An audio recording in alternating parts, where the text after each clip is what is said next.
अस्सलामुअलैकुम वरहमतुल्लाहि वबरकातुहू। उम्मीद है आप तमाम लोग खैर आफियत से होंगे। आज एक बहुत अहम बहुत ख़ास वीडियो मैं आपकी खिदमत में लेकर के आया हूँ। रमज़ानुल मुबारक के महीने में जो लोग माली हैसियत से अच्छे होते हैं, माली के निसाब होते हैं, ज़कात उन पर फ़र्ज़ होती है, लेकिन वो अनजान होते हैं कि ज़कात हमें कैसे देना है, कब, किसको, किस तरीके से देना है।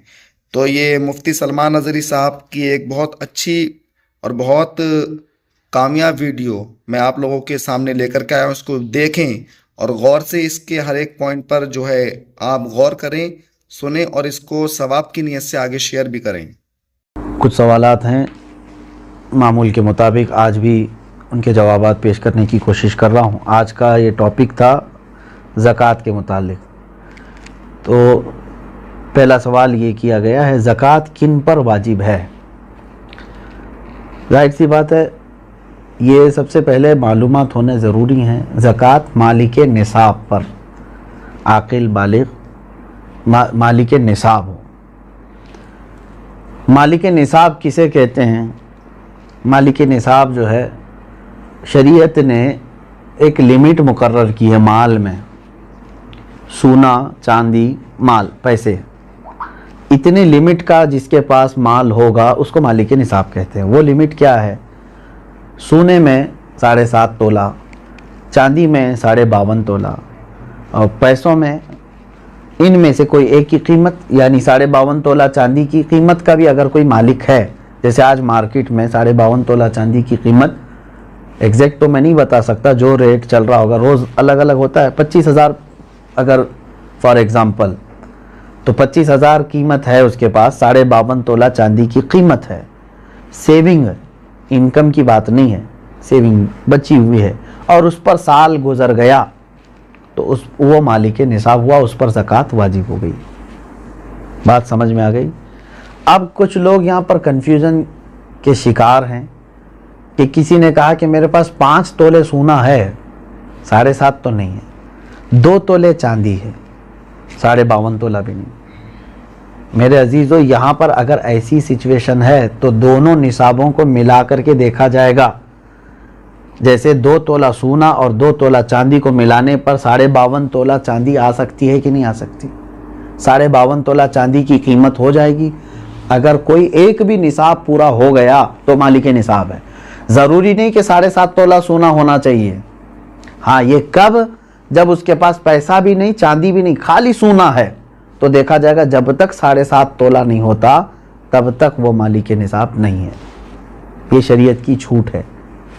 ओनली सिर्फ सोना है, गोल्ड है, बाकी उसके साथ दूसरा निसाब का कुछ भी नहीं है, यानी माल भी नहीं, पैसा भी नहीं है और चांदी भी नहीं है। तो कब तक मालिक निसाब नहीं होगा ये? जब तक 7.5 तोला ना हो। लेकिन दूसरे भी हैं इसके साथ, यानी चांदी और पैसे, तो फिर तीनों को मिला करके किसी एक निसाब के बराबर हो जाता है तो मालिक निसाब होगा। इसी तरह सोना बिल्कुल नहीं है, पैसा भी नहीं है, लेकिन सिर्फ चांदी है उसके पास। चांदी अगर उसके पास 50 तोले भी है तब भी वो मालिक निसाब नहीं हुआ। क्यों? ओनली चांदी है उसके पास। कब मालिक निसाब बनेगा ये? 52.5 तोला चांदी। इस चीज़ को समझ रहे हैं ना? बहुत सारे लोग इसमें कंफ्यूज हैं कि हमारे पास 10 तोला चांदी भी है, 5 तोला सोना भी है, दोनों भी निसाब को नहीं पहुँचे हैं, यानी 7.5 तोला ये नहीं है और 52.5 तोला ये नहीं है। ऐसा नहीं है। अगर 2-3 निसाब की चीज़ें एक साथ आपके पास हैं तो सबको मिला करके अगर 52.5 तोला चांदी की कीमत हो जाती है तो आप मालिक निसाब हो गए। आप पर ज़कात फ़र्ज़ है और आपको ज़कात नहीं दी जा सकती। किसी ने अगर ऐसे शख्स को ज़कात दिया तो उसकी ज़कात अदा भी नहीं हुई। क्या ज़कात के पैसों से राशन दे सकते हैं या पैसे ही देना ज़रूरी है? बिल्कुल। जिस मुस्तहिक को, यानी जिसको ज़कात देना ज़रूरी है, वो 8 किस्म के लोगों का जिक्र कुरान पाक में आया है, जिसमें से आज 5 लोग पाए जाते हैं। आयत है, अल्लाह ताला ने फरमाया, इन्नमस सदक़ातु लिल फ़ुक़रा वल मसाकीन वल आमिलीन अलैहा वल मुअल्लफ़ति क़ुलूबुहुम व फ़िर रिक़ाबि वल गारिमीन फ़ी सबीलिल्लाहि व इब्निस सबील। अल्लाह ताला ने फरमाया, सदक़ात वाजिबा यानी ज़कात फ़कीरों को दिया जाएगा। फ़कीर का मतलब वो नहीं है जो ढोल बजाते हुए घूमते हैं। फ़कीर, शरई फ़कीर किसको कहते हैं? उसकी एक डेफिनेशन है, जिसके पास निसाब के बराबर पैसे नहीं हैं। यानी जो निसाब अभी मैंने बताया ना, जो लिमिट शरीयत ने मालिक निसाब होने की बताया, उस लिमिट के बराबर उसके पास पैसे नहीं है तो वो शरीयत में फ़कीर है। उससे भी कम दर्जे का, यानी खाने पीने की भी उसके पास दिक्कतें हैं, वो मिस्कीन है। फ़कीर को दिया जाएगा, मिस्कीन को। और आमिल जो है वो बादशाह की तरफ से वसूल करने के लिए आते थे, लेकिन अब वो नहीं है, उनका भी जिक्र इस आयत में है, वो नहीं है।